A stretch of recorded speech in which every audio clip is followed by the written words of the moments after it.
Week 9 of the fantasy football season. Here's a few kickers I look to start this week. The first guy, Jason Myers of the Seattle Seahawks. So Jason Myers, it's been a solid season here for him, and he's been one of the best kickers in fantasy football this year. The last few games for Myers: Week 5 in New Orleans, 8. Week 6 versus Arizona, 13.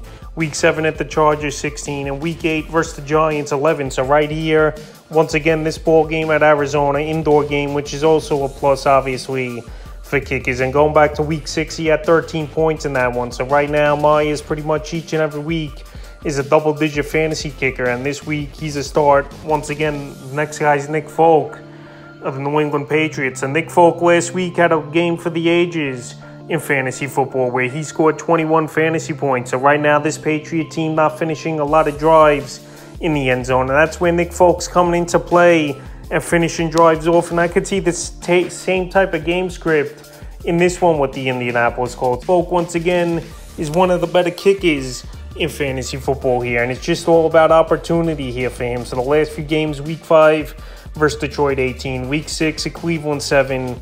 Week 7 versus Chicago, 2.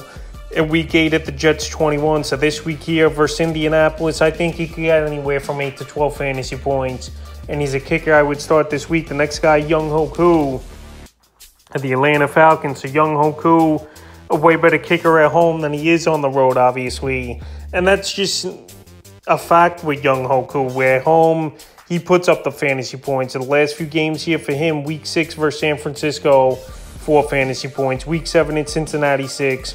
And Week 8 versus the Carolina Panthers, 14 points, including the game-winning field goal in overtime. So right here, Week 9, a good matchup once again versus the Los Angeles Chargers.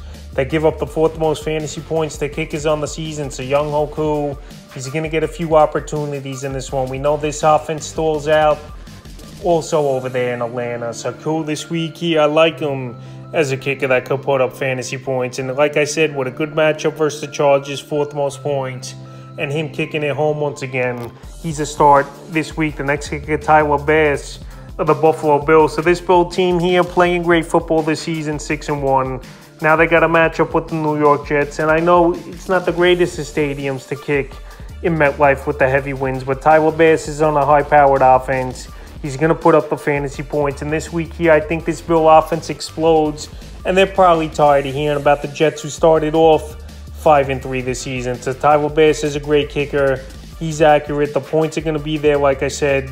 And once again, he's a start this week. In the 5th and final kicker I look to start this week's Will Lutz of the New Orleans Saints. So Will Lutz, he's been on the radar over the last few weeks here. He's a guy to pick up and a guy to start in your lineups pretty much each and every week. So Lutz, the last few games here, pretty solid. Week 6 versus Cincinnati, 14. Week 7 at Arizona, 11. And Week 8 versus the Raiders, 6. But right here, this Baltimore defense is a bend but don't break type of defense, I think, here. We're going to see opportunities for Will Lutz. They added Roquan Smith, which was a huge acquisition for their linebacking core over there in Baltimore. But another indoor game at home for Will Lutz, where usually he's got a greater track record at home anyway than he does on the road. So right now, I think he can kick a few decent ones in this ball game, and I have him as a start this week. So that's a few kickers I look to start here for Week 9 of the fantasy football season.